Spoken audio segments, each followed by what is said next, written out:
My sister and her husband are demanding I give them my daughter's wheelchair-accessible room, so they have more space when they move in, but the real reason is worse. My sister Brittany and her husband Wes moved into my house after Wes was fired from his construction job. I live with my partner, Tony, and my daughter Maggie, who has cerebral palsy and uses a wheelchair. Brittany and I grew up in different homes after our parents divorced when I was 12. She lived with our mother and I lived with our father. We reconnected about 5 years ago when Maggie was 3. Maggie adored her Aunt W. I always found her kind enough, although she never spoke much at family gatherings. Their housing situation became complicated in February. Wes lost his job just before Christmas, and their savings ran out in January. They were renting a 2-bedroom apartment across town but had fallen 3 months behind on rent. Brittany called me crying one night, saying they had received an eviction notice. She asked if they could stay with us temporarily while Wes looked for work. Tony and I discussed it that same night. They had helped us with some things in the past, and we thought we could make this sacrifice for them. Our house has 3 bedrooms. We have the master bedroom. Maggie has her room, which we modified to be accessible with her wheelchair, and there's a small guest room that we use as storage and an office for Tony's remote work. The guest room has a single bed and basic furniture, but it's cramped with Tony's desk and equipment. I told Brittany they could stay, but I explained our space limitations. The guest room was available, but Tony needed to keep his office since he works from home 2 days a week. I also mentioned that Maggie's room was specially adapted for her needs and couldn't be changed. Brittany agreed immediately and thanked me several times. They moved in the following weekend with just their clothes and personal belongings. We helped them put most of their furniture in a storage unit that cost them $50 a month. The first week went smoothly. Brittany helped with cooking, and Wes started looking for jobs online using Tony's computer when he didn't need it. Maggie enjoyed having her aunt around, and Brittany read her stories almost every night. The problems began in the second week. Brittany started mentioning that the guest room was very small for 2 adults. She mentioned that Wes had trouble sleeping because the bed was narrow and his feet hung off the edge. I suggested they could buy an air mattress for more space, but Brittany just nodded without much enthusiasm. Then Brittany started asking questions about Maggie's room. She wanted to know why we had given such a large room to a child when the adults needed more space. I explained that Maggie's room needed to accommodate her wheelchair, her special bed with rails, her physiotherapy equipment, and her dresser, which we had lowered so she could use it herself. The room seemed spacious because we needed to keep clear pathways for her chair, but it was actually organized for her specific needs. Brittany dropped the subject, but I noticed her peering into Maggie's room whenever the door was open. She also started timing when Maggie used the bathroom, which was the only fully accessible one in the house with grab bars and an adapted shower. 3 weeks into their stay, Brittany approached me while I was making breakfast. She said Wes was getting frustrated with the sleeping situation and that it was affecting his job search. She suggested that maybe Maggie could temporarily move to the guest room and they could use her room since it was bigger. I told her that wasn't happening and thought I didn't need to explain why not, as I had been clear with her on previous occasions. Brittany insisted. She said Maggie was small and didn't need as much space as 2 adults. She also mentioned that Wes's back hurt from the small bed and that he had an interview soon. I repeated that moving Maggie's room was not an option and suggested they look for a larger air mattress or a folding bed for their room. That same night, Wes spoke to me directly for the first time about their situation. He was more direct than Brittany. He said they were grateful for our help, but the current arrangement wasn't working. He said he understood Maggie had special needs, but ultimately, she was just a child, and children adapt easily. He suggested we could make the guest room work for her and even offered to help move her equipment. I told him the guest room had stairs and was on the 2nd floor, while Maggie's room was on the ground floor, near the accessible bathroom. Wes said he could carry her upstairs when needed. I ended the conversation there and told Tony about it later. We decided to have a family meeting to clear things up and set boundaries. The meeting didn't go well. Brittany and Wes sat across from us at the kitchen table. I started by saying we were happy to help them, but we were tired of them bringing up the room switching issue repeatedly. Wes took control of the conversation. He said they appreciated our generosity, but felt the current room distribution was unfair. He pointed out they were contributing to groceries and helping with household chores while being squeezed into the smallest room. Tony jumped in and explained we had spent thousands of dollars making Maggie's room accessible and safe for her. He described the specialized equipment and modifications that couldn't be easily moved. Wes downplayed this. Brittany added they weren't asking for our master bedroom, just a fairer distribution of space. Maggie spent most of her day in the living room, so her room size shouldn't matter that much. I told them Maggie's room was non-negotiable. It was specifically designed for her needs, and changing it would jeopardize her safety and independence. I offered to help them rearrange the guest room furniture to maximize space or find other sleeping solutions. Wes's tone changed. He said we were being irrational and prioritizing a child's preferences over the needs of two adults. He mentioned they had only been helpful and respectful since moving in. Brittany added, they felt like we were treating them like second-class citizens in our home. Wes proposed that if we were going to be so stubborn about the room situation, maybe we should consider letting them use our master bedroom since it had more space and an attached bathroom. Tony immediately responded that was not happening and pointed out we were already sharing our home and didn't have to give up our own bedroom too. Brittany started crying, saying they didn't feel welcome, like they were being a burden. Wes put his arm around Brittany and suggested maybe they would have to look for other options if we couldn't be more flexible. I told them they were welcome to stay as long as they respected the house rules we established before they moved in and understood some things were not up for discussion.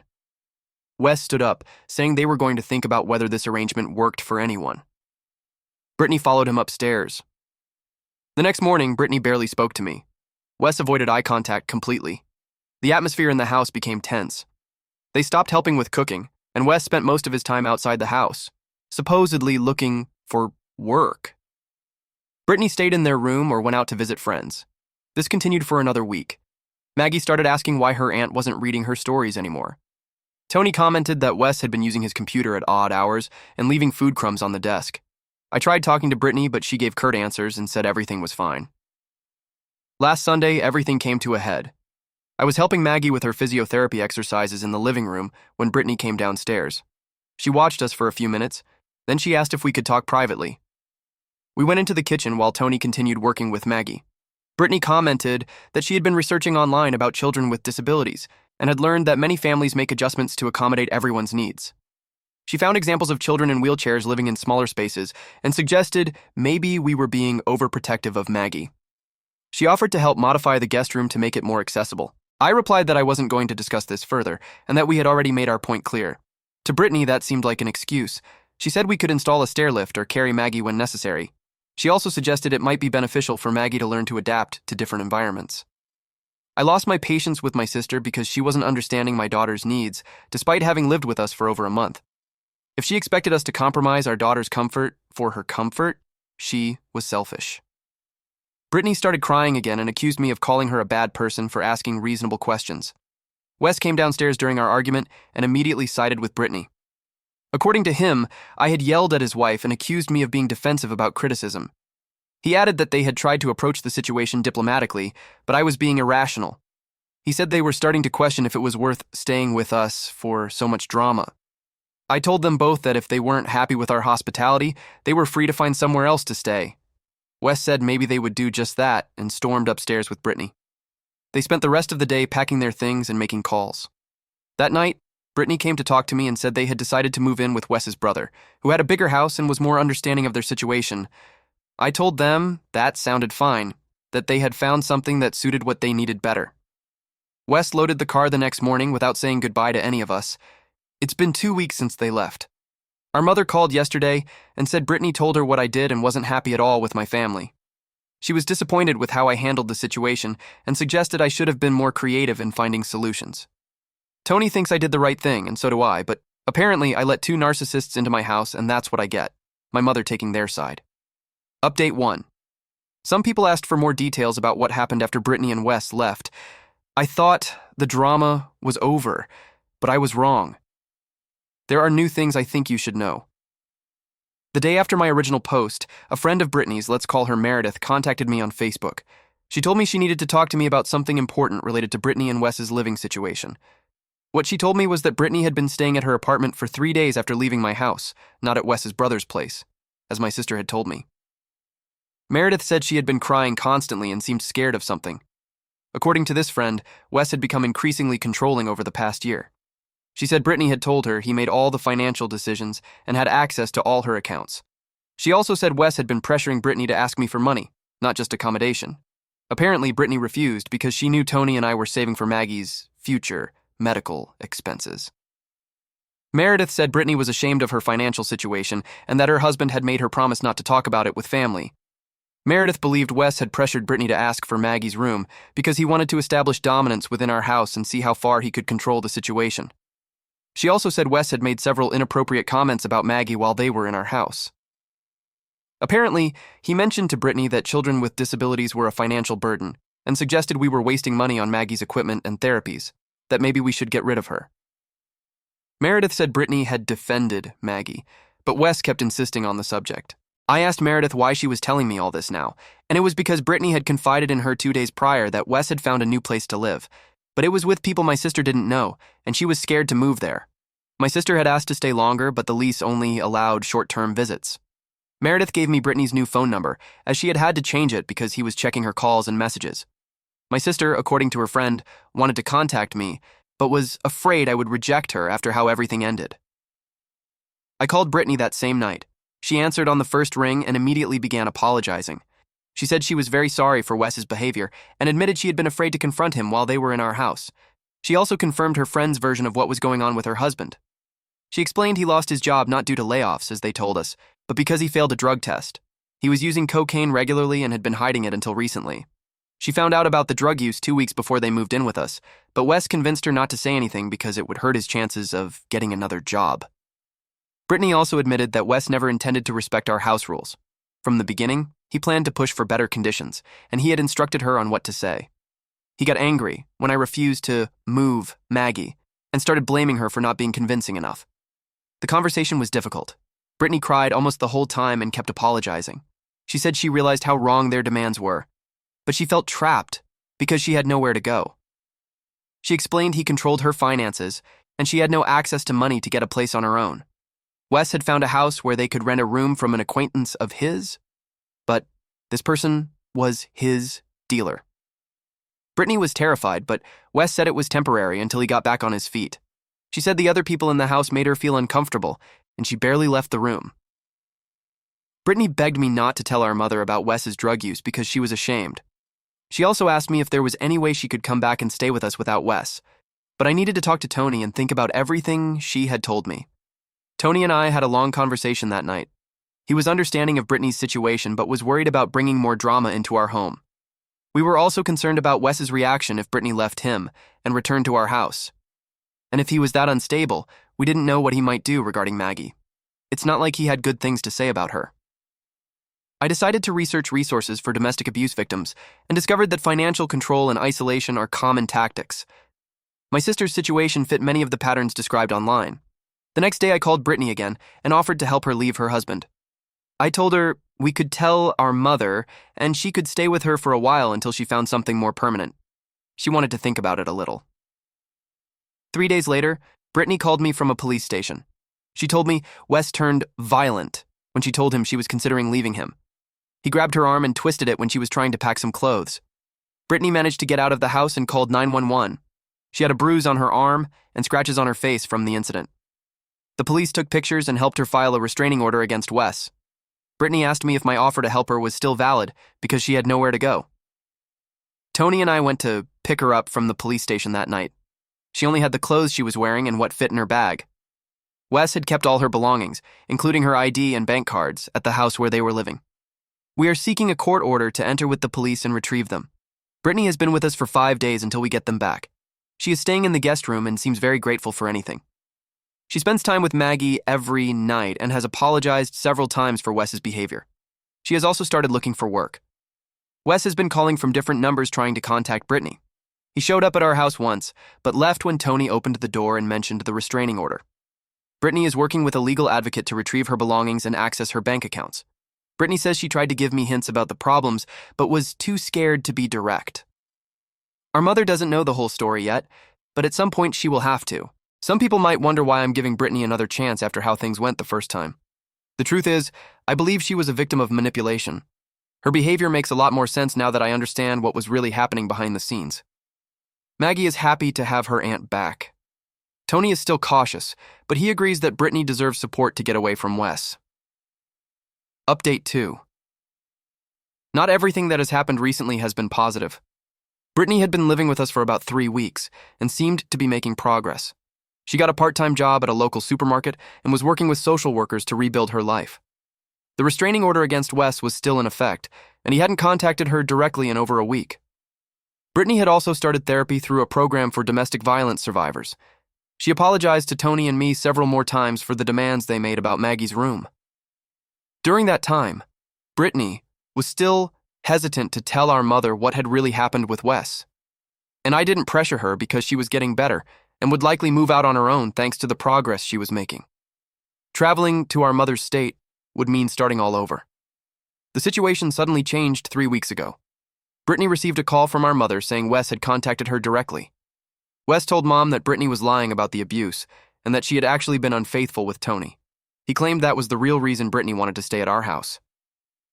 Mom called me immediately after talking to Wes. She was upset and confused by his accusations.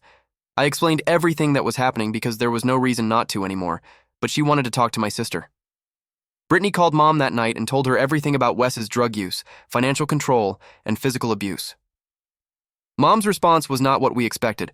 Instead of supporting her, Mom suggested that she had done something to provoke Wes's behavior. Mom mentioned that Wes had seemed sincere and worried about Brittany when he called her. This conversation devastated Brittany. She had gathered the courage to tell Mom the truth, and instead of receiving support, she received doubt and blame. 2 days later, Mom showed up at our house without calling first. She wanted to see Brittany in person and assess the situation herself. She also brought our Aunt Carol, Mom's sister, who always gets involved in family dramas. The two of them sat in our living room and started interrogating Brittany about her relationship with Wes. They asked detailed questions about the abuse and wanted to know why she hadn't sought help sooner. Carol suggested that Brittany might be exaggerating Wes's behavior to gain sympathy. Mom also brought up the original conflict over Maggie's room again. According to what Wesley had told her, Brittany only asked for reasonable adjustments and that Tony and I were inflexible and hostile. Mom said she was starting to think there was more to the story than Brittany had told. At that point, Tony intervened and asked Mom and Carol to leave. Mom replied that she had a right to know what was happening with her daughter. Brittany barely spoke during the entire visit. She answered direct questions, but otherwise remained quiet. The following week brought more unpleasant surprises. Brittany received a call from Wes's brother, who said he wanted to help resolve the situation between Brittany and Wes. His brother claimed that Wes was in rehab for his drug problem and wanted to make peace with Brittany. He suggested that Brittany should consider giving him another chance since he was getting help. Brittany simply replied that she was not interested in reconciling with Wes and that the restraining order was still in effect. The brother became insistent. He also mentioned that Wes had told him about marital problems that were not his fault. The brother implied that Brittany had been difficult to deal with and had contributed to Wes's stress. I was present during part of that call and took the phone when he became aggressive. I yelled at him that Brittany did not want contact with Wesley or his family and that they needed to respect the restraining order. His brother accused me of interfering in their marriage and threatened to call the police to report if Brittany was being held against her will. Tony immediately called our lawyer, who had helped Brittany with the restraining order. She advised us to document all contact from Wes's family and report any threats to the police. She also suggested that Brittany consider moving somewhere else if the harassment continued. That weekend brought the most disturbing revelation of all. Brittany received a call from Meredith, the friend who first alerted me to Wes's controlling behavior. Our mother had contacted her, asking questions about Brittany's relationship with Wes. Apparently, Mom had asked Meredith if she believed Brittany was telling the truth about the abuse. This friend told Mom about specific incidents she had witnessed. She also mentioned the comments he made about Maggie. Mom's response was to suggest that Meredith might be biased because she was Brittany's friend. Mom asked her directly if she thought Brittany and Tony were having an affair. She said Wes's accusations seemed credible to her because Brittany had always been close to me and spent a lot of time at our house. Mom implied that Brittany might have made up the whole abuse story to cover up an infidelity. Meredith assured her there was absolutely no truth to Wes's accusations and that the suggestion was absurd. She said Brittany loved Wes despite his problems and had never shown romantic interest in anyone else. To Meredith, our mother seemed disappointed with her response and continued to ask insinuating questions about Brittany's intentions. Brittany made a decision. She couldn't keep living in a situation where her own family doubted her, and she needed to start completely over. Brittany had been saving money from her job and had enough to pay the deposit on a small apartment across town. She moved out of our house last week. She said she needed space away from all the family drama and wanted to disappear and stop creating chaos for us. Brittany thanked Tony and me for the support, but would appreciate it if we didn't tell anyone where she was moving. It wasn't necessary. We weren't going to anyway. I haven't spoken to Mom since I found out about her conversation with Meredith. It disgusts me that she doubted Brittany's abuse claims and gave credence to Wes's manipulative lies. Tony says he isn't surprised because Mom has always been drawn to drama and conspiracy theories. She still believes one of her dogs was kidnapped by the government for experiments when it's likely she left the door open and it got out. Brittany texts me occasionally to say she's okay, but we haven't seen each other since she moved out. She says her new apartment is small but quiet and she's continuing therapy. Brittany also got a second job and is working on achieving financial independence. 2 weeks ago, Wes violated the restraining order by showing up at Brittany's workplace. She called the police, and Wes was arrested. He spent 3 days in jail before being released on bail. His hearing for violating the restraining order will be next month. Update 3. Brittany's legal situation with Wes was resolved last month. Wes pleaded guilty to violating the restraining order and received 6 months of supervised probation, along with mandatory anger management classes. He was also ordered to pay Brittany's legal fees and stay away from her workplace and residence. Wes's brother continued to try to contact Brittany for several weeks after Wes's arrest. He sent messages on social media saying Wes was a changed man and deserved forgiveness. Brittany blocked Wes's brother and all members of his family on all platforms. She also changed her phone number again to stop the unwanted contact. Brittany has been doing well in her new apartment. She was promoted to full-time at the supermarket and picked up weekend shifts at a coffee shop to boost her income. In addition, she completed a computer course and is applying for administrative jobs that would pay better. Brittany and I now have lunch together once a week. She seems much calmer and more confident than throughout the chaos with Wes and our family. The situation with our mother hasn't improved at all. Mom called me demanding to know why I was supporting Brittany's lies about Wes. Mom suggested that Brittany needed psychiatric help, not encouragement to take legal action. I hung up on Mom and have blocked her. Our Aunt Carol tried to mediate between Mom and me a few weeks later. I responded that there is no middle ground when it comes to supporting a victim of abuse. Carol justified that Wes seemed like a good guy, that he had simply made mistakes. She also mentioned that Wes had been sober for 2 months and was working on improving. She received the same treatment as my mother, although I also warned her earlier that if she tried to directly pressure Brittany to reconcile with Wes, I would report the harassment to Brittany's lawyer. Brittany found out about these conversations, which is why she decided to write a letter to Mom explaining exactly what Wes had done during their relationship and the impact Mom's reaction had on her confession of abuse. Brittany worked on the letter for weeks with her therapist to ensure it was clear and fact-based without being emotional or accusatory. Mom's response to the letter was to forward it to Wes. Mom told Wes that Brittany was still spreading lies about him and suggested he might consider taking legal action for defamation. Wes used the information from the letter to find Brittany's new address and sent her flowers with an apology note. Brittany called the police about Wes's new contact. The detective handling her case explained that technically he hadn't violated the restraining order because he used a delivery service and didn't approach directly. However, the detective warned Wes that any further attempts at contact could result in additional charges. This betrayal of Brittany's privacy was the last straw for her. Brittany decided to cut contact with Mom permanently and asked me to do the same, although I already had. Brittany's financial situation has stabilized despite everything, and she's planning to start classes at a community college next year. Brittany says having goals for the future helps her stay focused on moving forward instead of getting stuck on what happened with Wes. Apparently, Wes moved to another state with someone he met in his anger management class. Brittany found out from his brother, who contacted Meredith despite being blocked by Brittany. She felt relieved that he was geographically distant, but worried about the possibility that he was starting the same pattern with a new victim. Our family looks different now than it did a year ago, but we like it better this way.